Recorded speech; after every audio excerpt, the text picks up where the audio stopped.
5 jóvenes viajan en una furgoneta de camino a la tumba del abuelo de uno de ellos. Al parecer ha sido profanada y van a ver qué ha pasado. Entonces se cruzan con un autoestopista, manchado con una sonrisa que no cuadra. Habla de mataderos, de cómo se hacía el trabajo antes y enseña fotos como si fueran trofeos. Nadie dice nada, pero todos notan lo mismo. Ese tío no está bien y tampoco el lugar del que viene. Finalmente se baja y al marcharse deja la puerta manchada de sangre, no sin antes rajar a uno de ellos.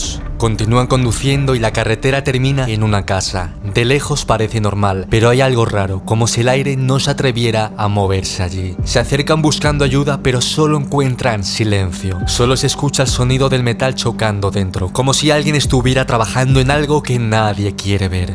Y entonces aparece él, Leatherface, grande, torpe, cubierto con una máscara hecha con rostros humanos reales. No dice nada, solo actúa, como si lo que estuviera haciendo no fuera matar, sino trabajar. Golpea, arrastra el cuerpo y esto es lo más brutal. No grita, no disfruta, simplemente lo hace como si no hubiera otra opción. Y ahí es cuando nos damos cuenta de que lo que estamos viendo no es un monstruo, es el resultado de una casa que lleva generaciones criando el miedo. La familia de Leatherface antes trabajaba en el matadero del pueblo. Toda su vida giraba en torno a eso, carne, ruido, sangre, pero cuando las máquinas reemplazaron a los carniceros se quedaron sin trabajo, sin propósito y sin que nadie les enseñara otra forma de vivir. Así que siguieron haciendo lo único que sabían, matar, solo que ahora ya no eran animales. Y esto es lo más increíble, no lo hacen por placer, lo hacen porque es lo que han visto toda su vida. Seguro que lo has oído alguna vez, mi padre también era así, en mi casa siempre ha sido igual. Pues aquí pasa lo mismo, solo que ya perdieron la cabeza hace mucho tiempo. Ya no queda amor ni culpa, solo miedo y una forma de locura que se pasa de generación en generación.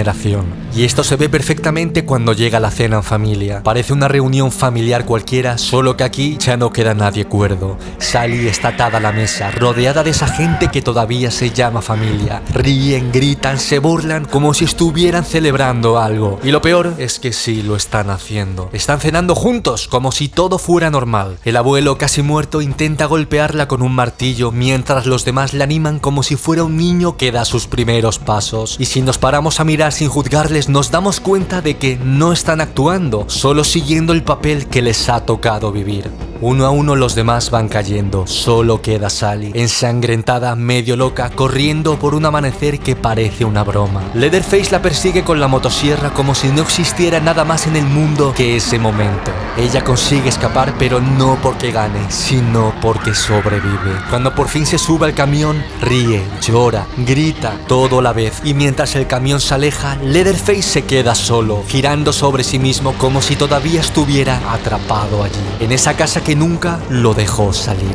Dime, ¿tú qué piensas? ¿Leatherface nació roto o solo repitió lo que vio? Coméntalo. Así que nada, gente, si os ha gustado este vídeo, dejad like, mirad más vídeos que tengo parecidos a este que os dejo por aquí y nada, nos vemos en el próximo vídeo. Chao.